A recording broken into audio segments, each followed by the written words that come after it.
Quý vị và các bạn thân mến, Coleman đang đứng giữa đồng sen Gò Tháp tại xã Mỹ Hòa, huyện Tháp 10, tỉnh Đồng Tháp. Đây là lần đầu tiên Coleman đến đây và nói thật sự với mọi người là nó cho mình một cái cảm giác vô cùng tuyệt vời, vô cùng dễ chịu, lân lân và mênh mông. Mình thấy mình vô cùng nhỏ bé giữa cái đồng sen mênh mông này. Bởi vì sao? Cái đồng sen này nó diện tích hơn 20 hecta. Và hôm nay thì Coleman đang có mặt tại đây trong cái thời điểm mà gọi là mùa nước nổi. Cho nên là cái đồng sen ở đây nó không thực sự giống như là những gì Coleman dự đoán, tức là không có ngập sen giống như mùa hè vào tầm tháng 3 tới tháng 4, tháng 5, tháng 6. Thì cái thời điểm đó là thời điểm mà sen ở đây đẹp nhất. Tuy nhiên nói gì thì nói, đây bên trái của Coleman mọi người nhìn thấy không, đó cả một đồng sen. Đó, sen dài ngào ngạt, cái mùi thơm Coleman có thể hưởng thụ, có thể cảm nhận được cái mùi thơm.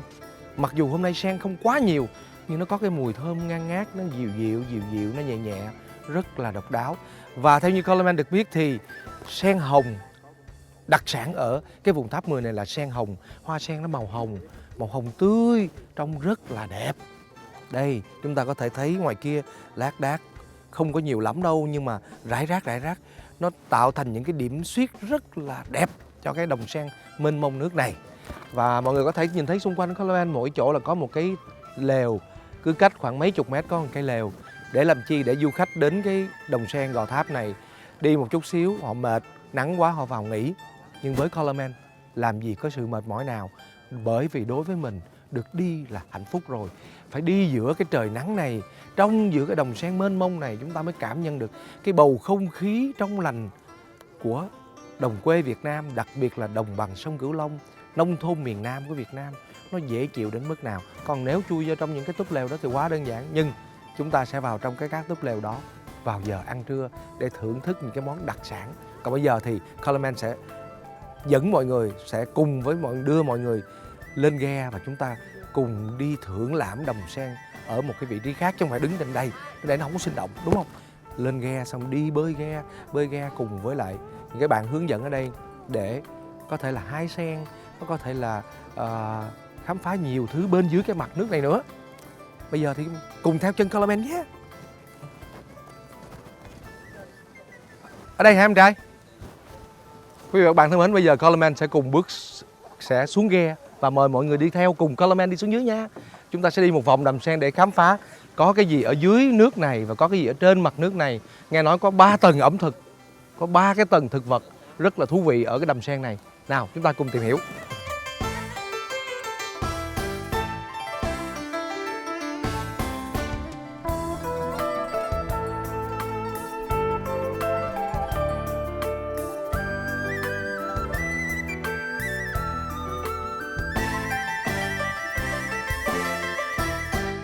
Ghe chiếu Cà Mau cắm sào trên bờ kênh ngã bảy, sao cô gái năm xưa chẳng thấy ra chào. Ồ, được nha. Đoàn của Coleman đã đến đây đã hơi trễ 1-2 tuần rồi. Nếu tới đây sớm hơn 1-2 tuần thì cái nước nó còn ngập lên cao vậy nữa, có thể lên hơn nửa mét, cả mét nữa ha, đúng không? Ủa cái này là gọi là ghe hay là xuồng? À, xuồng gì? Gọi cái xuồng ba lá. Xuồng ba lá rồi, hiểu rồi. Xuồng ba lá là có ba miếng dán hai bên lường với lại cái lồng xuồng, đúng không? Ba lá. Bây giờ đi thu hoạch sen hả anh? Gương sen ha. Giống là tới đó thấy gương sen không? Bẻ gương sen nha. Bên đây có 2 gương đó. Cái này đó anh, cái này. Đây cái gương dưới này nó mới lớn, còn gương nó còn bé. Bé được. Cái này gọi là gì? Gương sen. Gương sen hả? Gương hay rương đó? Ồ, bạn ăn luôn. Đi lát lọc đút cho bạn bè ăn cái nó ngọt không? Rồi đây. Úc. Đây, 2 cái gương sen.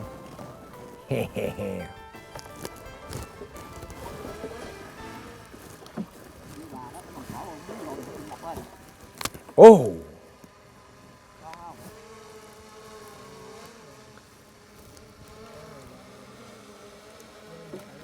hạt sen không anh? Đó, hạt sen cái vỏ mình phải bỏ cái vỏ hay ăn vỏ luôn anh? Hạt sen thì bỏ cái vỏ ngoài ha, bỏ cái vỏ xanh ngoài ăn cái đó cái ăn cái sen ngon rồi, ngọt rồi. rồi đây. Ngọt men để sen. Ngọt liệm luôn. Ngon quá. Quá ngon. Trời ngon quá. Cảnh này là cảnh mùa sen mùa nước giật, cho nên mình mới có lát chảy thôi, số lượng bông nó lác đác nó chưa có nhiều. Rồi. Đó, cái sen này thì nó khoảng 2 tháng nữa là nó sẽ đứng lá, là lúc thời điểm đó là sen nó sẽ đẹp là đỏ đồng đó. 2 tháng nữa. Dạ. Anh cái mùa sen đẹp nhất là tháng mấy?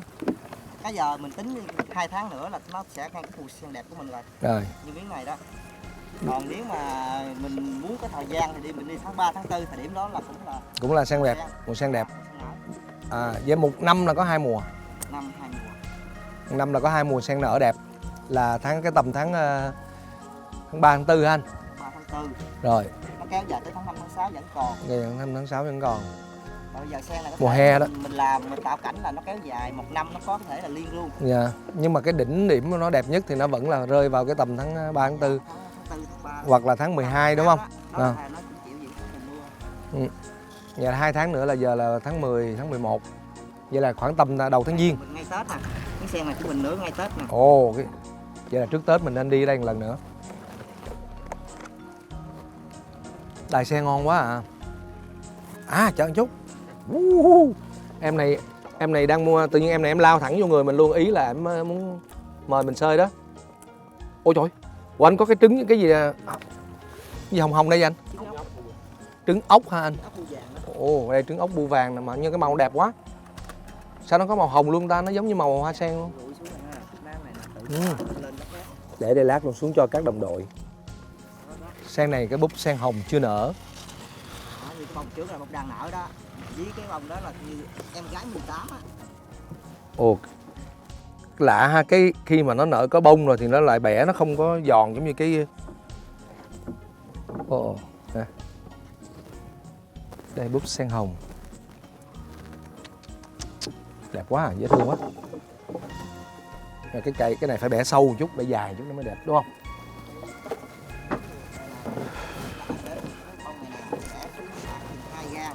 Đó nó mới đẹp.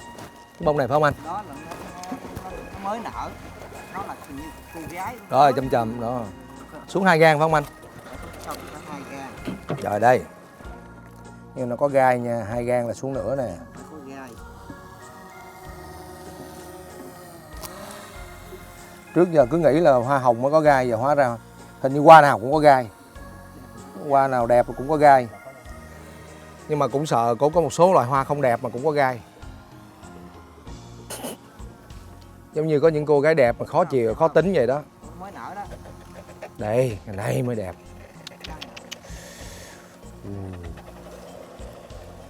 Đẹp quá.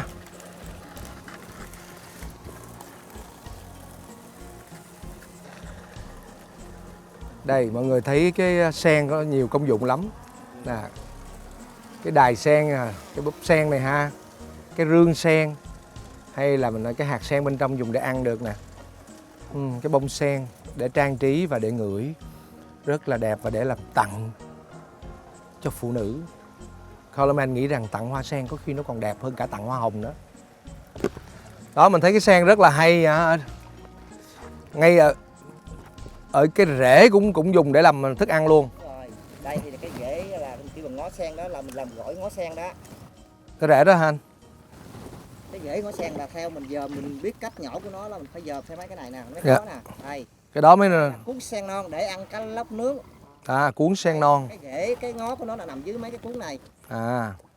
Mình gặp cái cuốn này là mình nhổ mấy có ngó. Mình sẽ lấy ngó sen nha. Dạ rồi anh lấy ngó sen đi anh. Rồi bây giờ là em Lập mình nhảy xuống lấy ngó sen cho quý vị coi nha. Bây giờ mình coi cái cách là lấy ngó sen, rồi sau đó lát nữa mình tới tiết mục là thăm lưới gỡ cá. Đây để lên dịnh cho. Thấy không?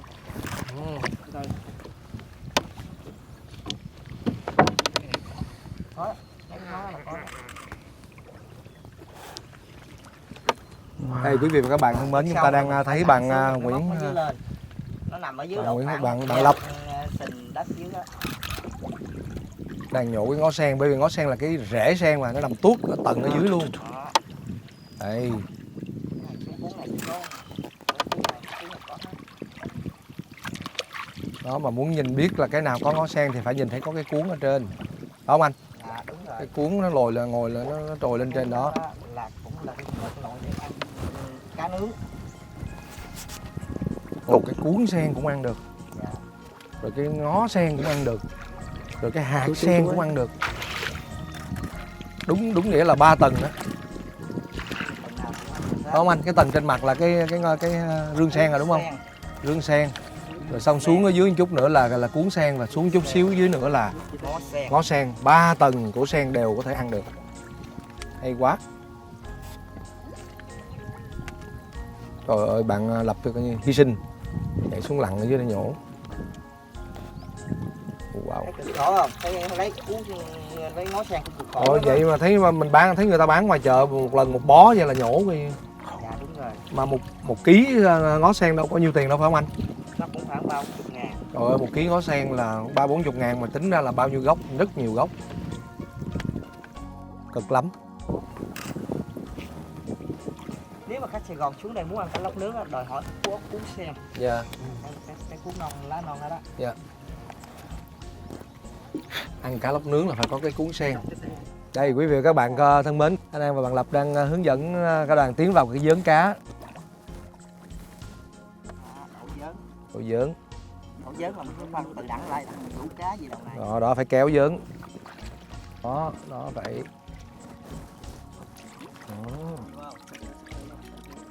Cái này sáng là lý do mấy con à. Có mấy con. Coi con gì.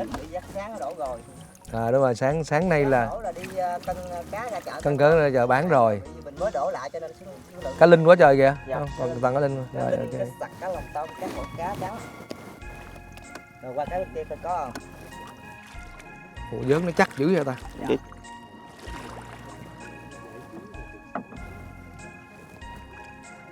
Cái mà quay vậy là cũng là thuộc về cái vớn luôn hả? Dạ đúng rồi. Cứ từng ô vậy là một cái vớn. Dạ. Đó nó nhảy tạch kìa đấy.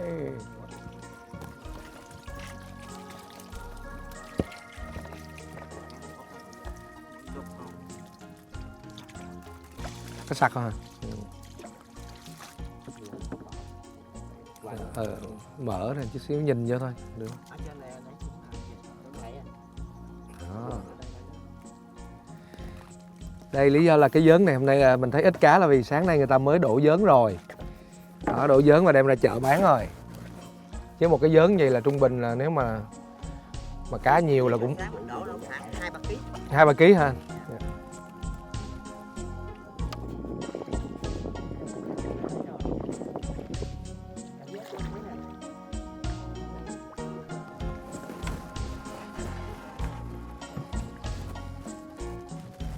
Rồi quý vị các bạn thân mến, cảm ơn bạn Nguyễn Hoàng Lập và anh An đã đưa Colorman cùng với đoàn để làm một chuyến du ngoạn trên đồng sen Gò Tháp. Hái được một số bông sen rất là đẹp và cái bông sen rất là đẹp ha. Rồi cảm ơn em trai nha. Dạ. Ok cưng. Rồi ơi thương quá nhảy xuống dưới luôn.